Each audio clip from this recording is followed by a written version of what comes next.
बिस्मिल्लाहिर्रहमानिर्रहीम। अस्सलाम वालेकुम पाकिस्तान। नाजरीन, आप देख रहे हैं आवाज़ बहावलपुर न्यूज़ चैनल और मैं हूं आपका मेज़बान अहमद महमूद। नाजरीन, जैसा कि आप सब जानते हैं कि हम आप लोगों के लिए आज की शख्सियत प्रोग्राम लेकर आया करते हैं। आज मैं आपको जिस शख्सियत का तारुफ़ करवाने जा रहा हूं, आप किसी तारुफ़ के मोहताज नहीं हैं। डायनामिक पर्सनैलिटी हमारे साथ मौजूद हैं।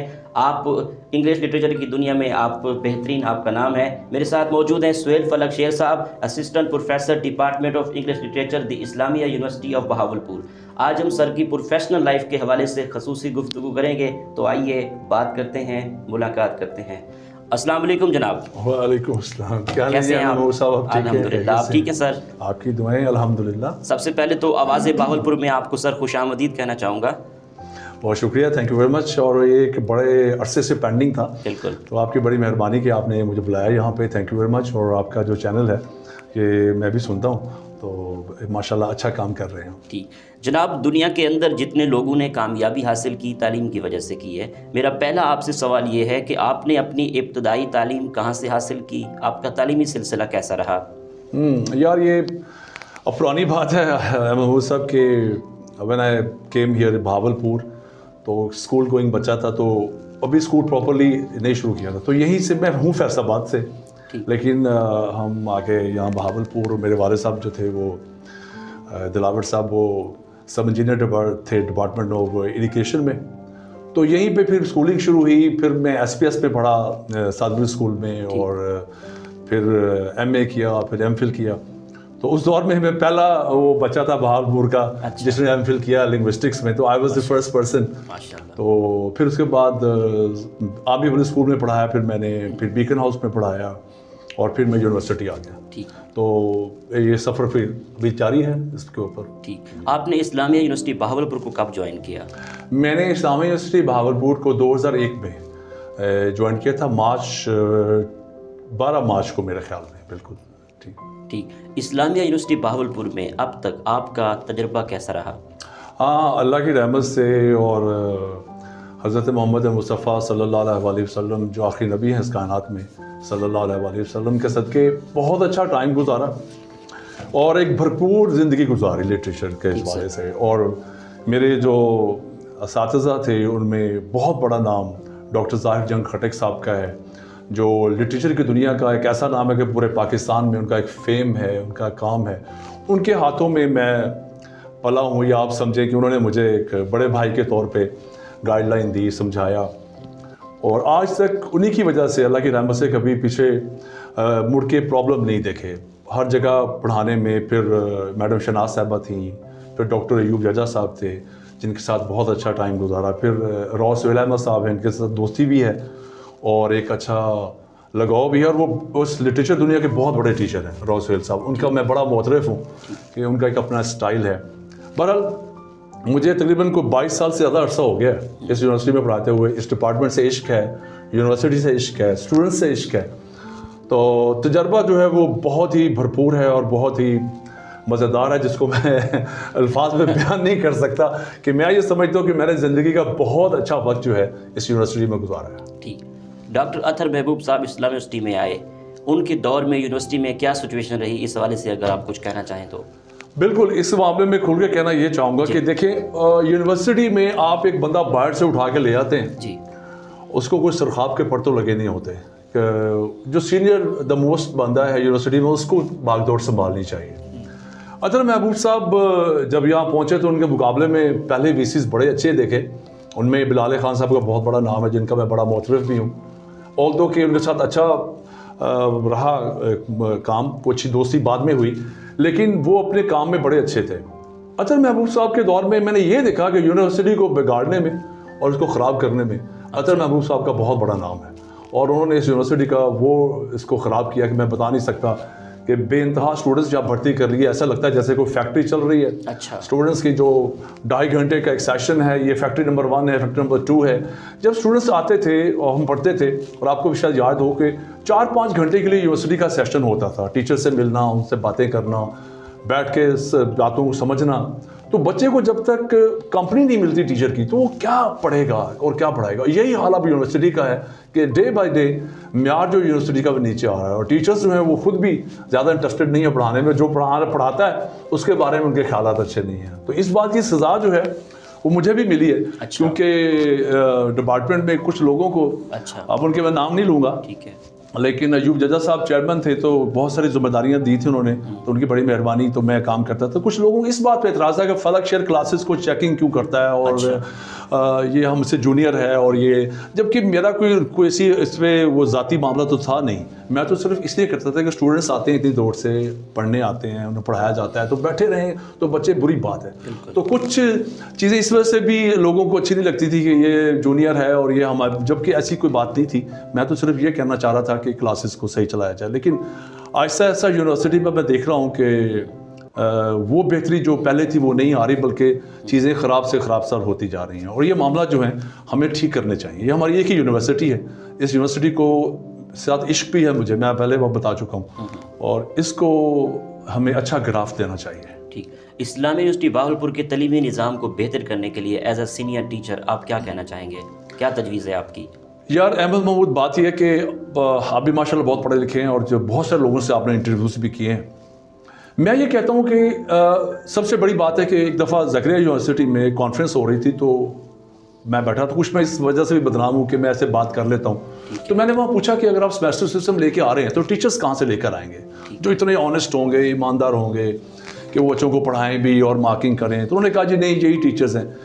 मैं ये चाह रहा था कि सेमेस्टर सिस्टम जो है, असल बेड़ा गर्क जिसने किया है इस तालीमी इदारों का, पूरे पाकिस्तान का, यहाँ का नहीं पूरे पाकिस्तान का, वो सेमेस्टर सिस्टम है। एनुअल सिस्टम में लोग पढ़ते थे, उनका ध्यान पेपर्स पे होता था, उन्हें पता था कि हमने पढ़ना है, मार्क्स लेने हैं। अब यहाँ पे सबको पता है कि हमें फेल करेंगे तो मसाइल बढ़ेंगे, कोई जुलूस निकाल लेगा, कोई टीचर के बारे में लिखना शुरू कर देगा, कोई उस पर चला जाएगा, नेटवर्क पे चला जाएगा, कोई IUB ऑफिशियल पे चला जाएगा कि जी टीचर ये कर रहा है, वो कर रहा है। तो इस तरह से स्टूडेंट्स के हाथ में एक चीज़ आ चुकी है कि हमने मास टीचर्स को ब्लैकमेलिंग करके लेना है। अच्छा, ये जो स्टूडेंट्स का ये जो कॉन्सेप्ट है ब्लैकमेलिंग का, अभी सब बच्चे ऐसा नहीं करते, बहुत बच्चे अच्छे भी हैं, लेकिन बहुत सारे बच्चे ऐसे हैं जो पढ़ाई से दूर जा चुके हैं और वो पढ़ते ही नहीं हैं, क्लासेस में आते ही नहीं हैं, और इसके ऊपर यूनिवर्सिटी कुछ नहीं कर सकती। तो ये मैं चाहता हूँ कि अगर यूनिवर्सिटी को अच्छा करना है तो यूनिवर्सिटी को वापस एनुअल सिस्टम पर लेकर जाना होगा और हमें तालीमी म्यार जो है वो इंटरनेशनल लेवल पे लेकर जाना होगा। यही मेरा एक आइडिया है जिसके ऊपर लेके जाओ। अगर सेमेस्टर सिस्टम रहना है तो फिर एक चीज़ बहुत ज़रूरी है कि टीचर्स की जो मार्किंग है ये उनके हाथ में नहीं होनी चाहिए। ये टीचर्स की मार्किंग फिर जो है वो किसी और एरिया में हो, ताकि जो टीचर्स हैं वो इसमें कोई बच्चों से ब्लैकमेलिंग में ना आ सकें। तो मेरा यही कॉन्सेप्ट है इसके बाद। ठीक। इंग्लिश लिटरेचर का क्या स्कोप है जो स्टूडेंट्स करना चाहते हैं, उनके लिए आप क्या कहेंगे? देखो यार, इंग्लिश लिटरेचर का जो विज़न है वो बहुत वसी है और इसमें लिटरेचर का बहुत बड़ा कॉन्सेप्ट है कि बहुत ज़्यादा, अभी भी आप देखें कि जितनी भी MAs मैं कोई कंपैरिजन नहीं कर रहा, लेकिन ऐसा बात कर रहा हूँ कि जो हमारे इंग्लिश के बच्चे हैं वो कहीं ना कहीं उनकी खपत हो जाती है जॉब में, कोई स्कूल में चला गया, कोई कॉलेज में चला गया, कोई यूनिवर्सिटी में, प्राइवेट, जहाँ भी। तो स्कोप तो बहुत बड़ा है इसका। लेकिन लिंग्विस्टिक्स और लिटरेचर अगर दोनों को साथ लेकर चला जाए तो स्कोप और ज़्यादा बढ़ जाएगा। और ये दोनों हैं एक ही, लेकिन कुछ लोग अपने ज़ाती मफादात के तौर पे इसको अलहदा किए हुए हैं, वरना इन दोनों का जो है विजन जो है वो एक ही बनता है। भाई एक लंबी बहस हो जाएगी, मैं यहीं पे इसको बात करता हूँ। जी बिल्कुल। आपके स्टूडेंट्स कोई CSP ऑफिसर हैं, कोई सिविल सर्विस में जा चुके हैं, तो एक अच्छे उस्ताद में आप क्या देखते हैं, क्या खसूसियात होनी चाहिए? देखिए, एक बात तो MM साहब जो बहुत क्लियर है वो ये है कि अच्छा उस्ताद जो है वो सिर्फ एक बुक तक महदूद नहीं होता कि आपने किताब ले ली, पढ़ लिया, बच्चों को बता दिया। देखिए, अच्छे उस्ताद का कैरेक्टर, उसकी जिम्मेदारियाँ, रिस्पॉन्सिबिलिटीज़ बच्चों में मुंतकिल होनी चाहिए। बहुत सारे बच्चे जो हैं वो माशाल्लाह CSS ऑफिसर्स हैं, कोई जजेस हैं, कोई बड़ी पोस्ट पे बैठे हुए हमारे स्टूडेंट्स हैं, पता नहीं होता, और हमारे स्टूडेंट्स होते हैं, बड़ा प्यार करते हैं, मोहब्बत करते हैं, जो खुदा का शुक्र अदा करते हैं कि इस काबिल नहीं थे लेकिन बच्चों ने बड़ी मोहब्बत दी है। मैं ये समझता हूँ कि अच्छे उस्ताद का जो है एक जो विजन है वो बच्चे को समझाना और बच्चे को पढ़ाना के साथ साथ उसकी तरबियत करना भी है। अगर आप तरबियत नहीं करते, बच्चे को बताते नहीं है कि गलत क्या और सही क्या है, तो फिर मेरा नहीं ख्याल कि आप किसी बच्चे को तालीम दे रहे हैं। वो तो एक आप कंप्यूटर तैयार कर रहे हैं जो कि बाद में किसी वक्त भी ख़राब हो सकता है। ठीक। लेक्चर की तैयारी किस तरह करनी चाहिए?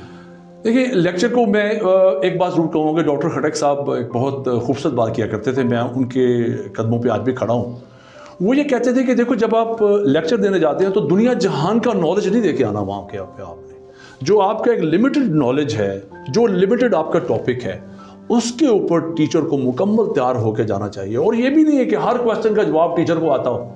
हर स्टूडेंट, हो सकता है कि स्टूडेंट ऐसा क्वेश्चंस करें मुझे ना आते हो, तो इसमें मुझे शर्मिंदगी नहीं है कि मैं उनसे कहूँ कि अच्छा भाई कल मैं इसको तैयार करके आऊँगा और बताऊँगा। लेकिन टीचर को अपने जो टॉपिक रिलेटेड है उसमें भरपूर महारत होनी चाहिए, ताकि क्लास के अंदर जाकर वो किसी बात के ऊपर वो गलत फहमी का शिकार ना हो, क्योंकि बच्चे जो हैं वो उससे गलत हो जाएंगे और वो गलत तरफ ले जाएंगे चीज़ को। ठीक, जो स्टूडेंट CSS करना चाहते हैं, CSS की तैयारी इंग्लिश में किस तरह करनी चाहिए? देखिए, CSS करने के लिए लोग सोचते हैं कि इंग्लिश ज़रूरी है, वैसे मेरे ख्याल में इतनी ज़रूरी नहीं है। जो इसको एक अलहदा सब्जेक्ट के तौर पे नहीं लेते, लिटरेचर के तौर पे, तो उनके लिए इतना ज़रूरी, लेकिन फिर भी इंग्लिश से ग्रोथ बच्चे की हो जाती है। तो तैयारी करने के लिए मैं ये समझता हूँ कि आपकी जो लाइन है, जो एफर्ट्स हैं CSS के लिए, वो अकॉर्डिंगली होने चाहिए। देखिए, मैं ये समझता हूँ अभी तक बहावलपुर में कोई ऐसी CSS अकेडमी नहीं है जो बच्चों को सही मानों में गाइड कर सके। तो मैं यही बच्चों से कहता हूँ, यहाँ तो वक्त ज़ाया करने वाली बात है। आप लाहौर जाएँ, वहाँ से एक लाइन ऑफ एक्शन लें, फिर ज़रूर पढ़ें उसके ऊपर। देखिए, जब तक आपको गाइडलाइन नहीं मिलती, आप नहीं, जैसे आप ट्रेन की मिसाल ले लें, अगर ट्रेन की पटड़ी जो है वो ख़त्म हो जाए तो ट्रेन कहाँ चलेगी? स्टूडेंट्स को भी जब पटड़ी नहीं मिलती तो वो ख़राब हो जाते हैं। तो यही मैं कहता हूँ कि CSS के बच्चों को तैयारी करने के लिए एक प्लेटफॉर्म पे सीधा चलना चाहिए और उस पर काम करना चाहिए। पाकिस्तान में रिसर्च कल्चर को बेहतर करने के लिए आपकी क्या तजवीज़ है? देखिए डियर, आपसे क्या बातें छुपानी, आपको पता ही है कि रिसर्च जो पाकिस्तान में बदनाम है वो आपको पता है कि यहाँ पे जो बंदा भी डॉक्टर है, जो भी है, मैं उस पर मैं खुद भी कर रहा हूँ, तो मैं ये नहीं कहता कि हम कोई बच्चों को फ़ायदा, हम अपने फ़ायदे के लिए कर रहे हैं। रिसर्च का कॉन्सेप्ट यहाँ यही है कि वहाँ से उठा लो, वहाँ से उठा लो, ये काम करो। पाकिस्तान में मैंने कोई अभी ऐसी रिसर्च नहीं देखी जिससे स्टूडेंट्स को कोई फ़ायदा हुआ हो। तो हमारे यहाँ जो रिसर्च है वो एक ढकोसला है, एक ड्रामा है जो हमने कर रखा है। इस चीज़ को ख़त्म करने के लिए कि रिसर्च को पॉजिटिवली कैसे किया जाना है, तो रिसर्च के ऊपर ये जो आप बाउंड्रीज लगा देते हैं कि जी, और पर ये बात बड़ी आगे है, लेकिन वैसे बात कर रहा हूँ कि जी ये करेंगे तो प्रोफेसर बनेंगे, ये करेंगे तो आर्टिकल से पाएंगे तो ऐसा होगा, तो फिर वो लोग ऐसे ही करेंगे जैसे आज हो रहा है। तो रिसर्च के लिए आपको, जेन्युइन रिसर्च के लिए बच्चों को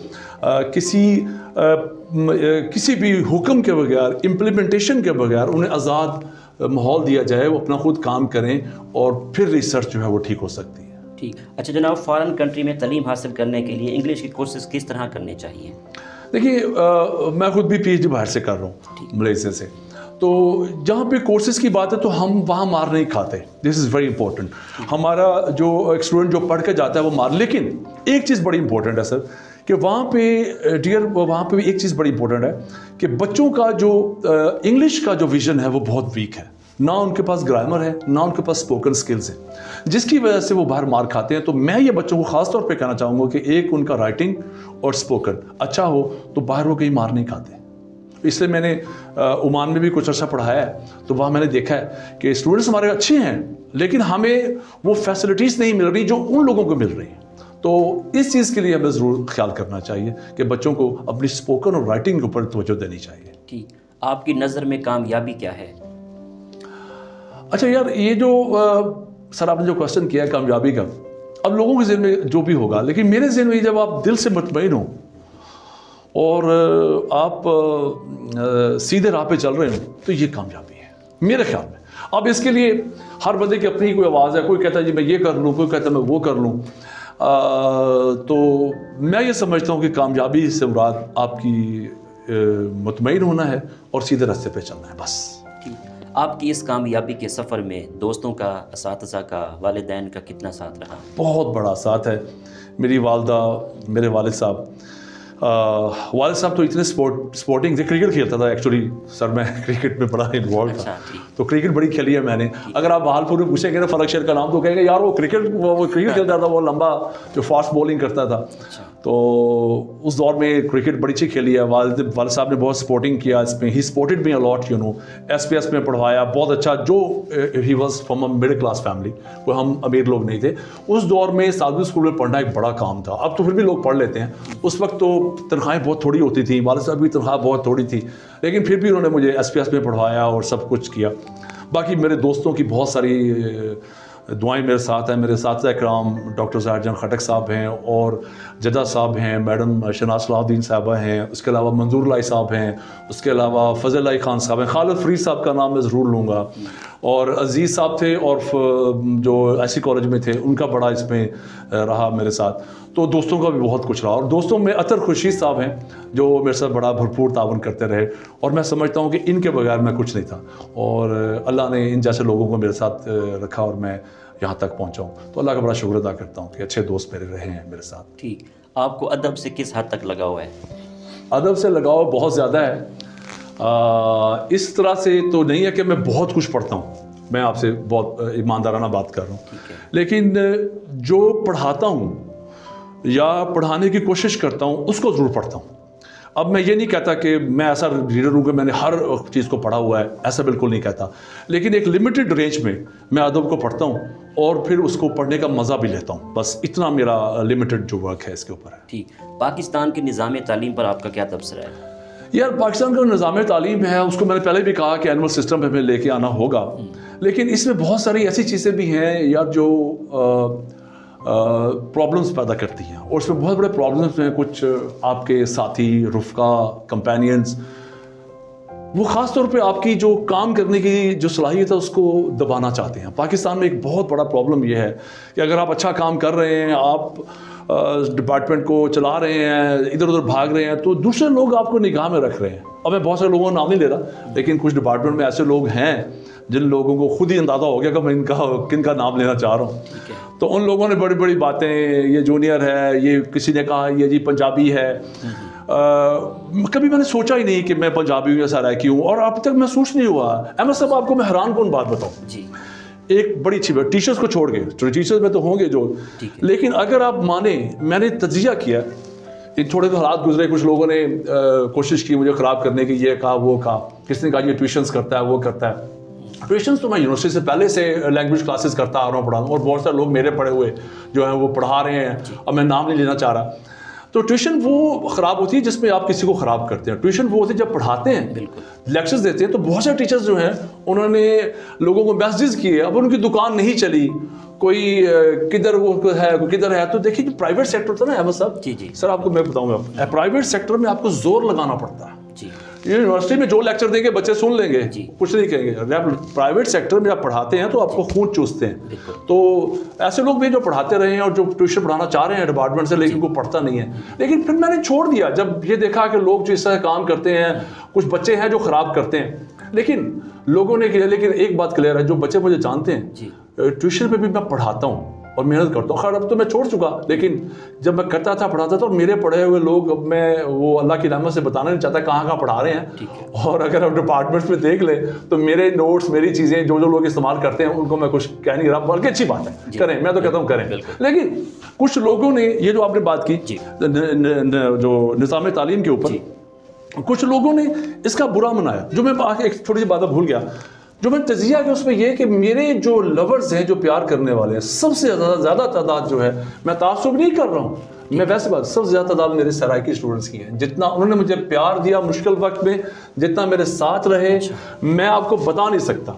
इन पंजाबी लोग, जो लोगों ने कहा ये पंजाबियों ने तो मुझे मारने की कोशिश की, लेकिन मैं आपको सच बता रहा हूँ, तासुब नहीं पैदा कर रहा, लेकिन मैं एक इन जनरल बात करूँ, सराइकी स्टूडेंट्स ने, रियलिटी, सराइकी स्टूडेंट्स ने मेरा भरपूर साथ दिया और मुझसे भरपूर प्यार का इज़हार कर आज भी करते हैं। मैं तासुब नहीं कर रहा, लेकिन सराइकी स्टूडेंट्स जो हैं वो मेरा सरमाया है। मैं समझता हूँ कि मेरी वो कमाई है, और अब मैं सराइकी की बात नहीं कर रहा, तमाम स्टूडेंट्स की मेरी कमाई है। लेकिन जो लोग कहते हैं ना, उनको जवाब दे रहा हूँ कि ये मुझे ना समझे, मैं इसी सूबे का, इसी जगह का रहने वाला हूँ, तो मैं भी इसी वसेब का सराइकी हूँ। तो पंजाबी जुबान हो सकती है, लेकिन वसेब तो मेरा सराइकी है। तो ये एक चीज़ थी जो, अब इसके ऊपर भी लोग ड्रामा करते हैं कि वो जो लोग हैं वो कहते हैं जी कि तालीम ना दी जाए, क्लासेस ना पढ़ाई जाए, रिलैक्स रहें, हमें कोई पूछने वाला ना हो। असल में ये प्रॉब्लम आया जिसके ऊपर लोगों ने इतना कुछ शोशा छोड़ा, ये किया वो किया। आपका चेक एंड बैलेंस रहा डिपार्टमेंट में? मैं यही करता था, चेक एंड बैलेंस के, क्यों नहीं क्यों पढ़ा रहा, उसको फ़ोन करो, ये करो। अच्छा, मैं अपनी ज़ाती मुफादत के लिए नहीं करता था, मैं तो स्टूडेंट्स और डिपार्टमेंट के लिए करता था, और जैसा मुझे कहते थे मैं करता था। लेकिन लोगों ने इसको गलत अंदाज में लिया और फिर प्रोपेगेंडा करने की कोशिश की कि ये चेयरमैन बना फिरता है, जबकि मैं चेयरमैन तो था ही नहीं, मैं तो अपनी सीट पर बैठा था जो मेरा असिस्टेंट प्रोफेसर की है। हमारा लोगों ने बड़े ड्रामाज किए इसके ऊपर, लेकिन अल्लाह ताला ने दोस्तों की मदद से, बहुत सारे दोस्त हैं और उसमें ताहिर साहब का बड़ा नाम है जिन्होंने मुझे बहुत ढारस दी। मुश्किल वक्त में मेरे पास आके बैठते थे और बड़े बड़े दिलासे देते थे, और अल्लाह की रहमत से यूनुस था, वो भी मेरे पास आता रहा और बड़ा प्यार किया। मुश्किल वक्त में लोगों ने मेरा साथ दिया। तो मैं ये समझता हूँ कि फ़र्क नहीं पड़ता, जब अल्लाह आपके साथ हों और लोग आपके साथ हों प्यार करने वाले, तो फिर अल्लाह की रहमत से कोई आपको कुछ नहीं कह सकता। तो मैं उसी जगह पे कायम दायम हूँ। निज़ाम तालीम के लिए आपको ये करना पड़ेगा कि जहन को बड़ा करना पड़ेगा। हम बच्चों को पढ़ा रहे हैं, हम अपनी जंग नहीं लड़ रहे, अपनी जंग ना लड़ें, बच्चों को पढ़ाएं, बस मैं तो ये कहता हूँ। ठीक। आपको टूरिज्म का कितना शौक है? पाकिस्तान के कौन कौन से शहर अच्छे लगते हैं? आपका पसंदीदा शहर कौन सा है? टूरिज्म का तो सर बड़ा शौक है और मैंने टूरिज्म बहुत की है और अपने दोस्तों के साथ तो बहुत ज़्यादा मैं घूमा फिरा हूँ। अगर मैं कहूँ कि रहने के एतबार से तो मुझे इस्लामाबाद बहुत अच्छा लगता है, ठीक है, और अगर कहूँ कि गहमा गहमी तो फिर लाहौर जैसी कोई मिसाल नहीं है।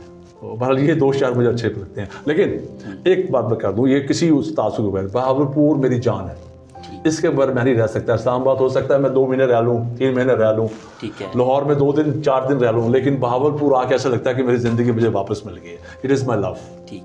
खानों में क्या क्या पसंद है? पसंदीदा डिश कौन सी है? और आप व्लॉग भी करते हैं खानों के हवाले से, मैं देखता रहता हूँ माशाल्लाह, इस बारे में मैं बताइएगा। खाने में यार मुझे मटन बहुत पसंद है, सच्ची बात है। और मटन का जो दम पोख है और वो मेरी कमज़ोरी है। अगर आप मुझे कहेंगे कि यार फलक शेर आज तुम्हारी दावत है मटन की, तो मैं सब कुछ छोड़ के और एक चाय मेरी कमज़ोरी है। 1 कप चाय, जहाँ मर्जी मुझे बुला ले, मैं चाय पीना चाहता हूँ और मोहब्बत है चाय के अंदर। वैसे भी आपने तो वैसे आपकी आवाज़ में मिठास इतनी है कि जब भी मैं आपकी आवाज़ सुनता हूँ ना, तो आपकी आवाज़ में मिठास इतनी मुझे नजर आती है जैसे आप अभी कोई प्रोग्राम कर रहे हैं। अच्छा। बहुत अच्छा है। तो आपकी चाय जो है आपकी मिठास में मिल रही है। जी जनाब। अच्छा जनाब, आपको गुस्सा आता है? अगर गुस्सा आता है तो कैसे कंट्रोल करते हैं? हाँ, ये मेरी एक कमज़ोरी है कि मुझे गुस्सा वाकई आता है। मैं इसके ऊपर बिल्कुल झूठ नहीं बोलूँगा। और मैं गुस्से में जो है वो कभी कभी अपने दोस्तों से भी लड़ पड़ता हूँ। लेकिन लड़ने से बात ये नहीं कि मैं कोई गाली गलौज करता हूँ या किसी से बदतमीज़ी करता हूँ, लेकिन जो हक बात है वो नहीं कहता। हो सकता है कभी मैं गलत भी होता हूँ, मैं ये नहीं कहता कि मैं हर दफ़ा मैं ही ठीक होता हूँ। कभी मैं गलत होता हूँ, फिर वो दोस्त समझाते हैं यार ये आप जो कर रहे हो बात ये ठीक नहीं है, ऐसे हुआ है, फिर मैं समझ जाता हूँ उनकी बात। लेकिन गुस्सा तब करता हूँ जब आप कोई गलत काम करते हैं। वैसे मेरा कभी किसी से कुछ नहीं कहा, ना मैंने कभी किसी को छेड़ा, ना कभी किसी से बात की। लेकिन हाँ, अगर कोई मुझे छेड़ता है तो फिर मैं उससे घर तक ज़रूर छोड़ के आता हूँ कि वो ज़रूरी है। लेकिन हाँ, गलतियाँ मुझसे हुई हैं और मैं करता हूँ, बहुत ज़्यादा गलतियाँ की हैं, गलतियाँ ज़्यादा हैं, शायद ही कोई अच्छा काम हो तो। लेकिन दोस्त समझाते हैं तो गुस्से को फिर मैं कंट्रोल करता हूँ। ये अल्लाह का बड़ा करम है कि मैं बहुत जल्द गुस्से पे काबू पा लेता हूँ कि नहीं अब मैंने आगे नहीं जाना इससे, बस। ठीक। पाकिस्तान की मईशत को बेहतर करने के लिए आपकी क्या तजवीज़ है? यार पाकिस्तान की जो इकॉनमी है जी, इसे बेहतर करने के लिए एक ही हल है सर। अगर आप नोट कर लें, मैं तो बड़ा आम आदमी हूँ, लेकिन अगर आप आज नोट कर लेंगे जितना भी प्रोटोकॉल्स हैं पाकिस्तान में, अगर उनको ख़त्म कर दिया जाए, आपका पाकिस्तान आज IFM के तमाम कर्ज़ों से बाहर निकल सकता है। सिर्फ प्रोटोकॉल से मुराद मेरा ये है कि जो बड़े बड़े घर सरकारी ऑफिसर्स को गाड़ियाँ, पेट्रोल, मिनिस्टर्स और ये ब्यूरोक्रेट्स जो हैं 17 गेट के ऑफिसर्स हैं, उनके पास गाड़ियाँ देखें आप कितनी बड़ी बड़ी हैं, पेट्रोल कितना है, घर कितना बड़ा, अगर ये ख़त्म हो जाए तो हमारी इकॉनमी वो ट्रेवल। एक्चुअली ये जो एस्पेक्ट था, ये ब्रिटिश एस्पेक्ट है कॉलोनी का, वो हमें ये देकर चले गए। आप इंग्लैंड जाएं, आप ओमान जाएं, आप दुबई जाएं, वहाँ के मिनिस्टर्स आम लोगों की तरह फिर रहे होते हैं, कोई प्रोटोकॉल नहीं होता उनका पीछे।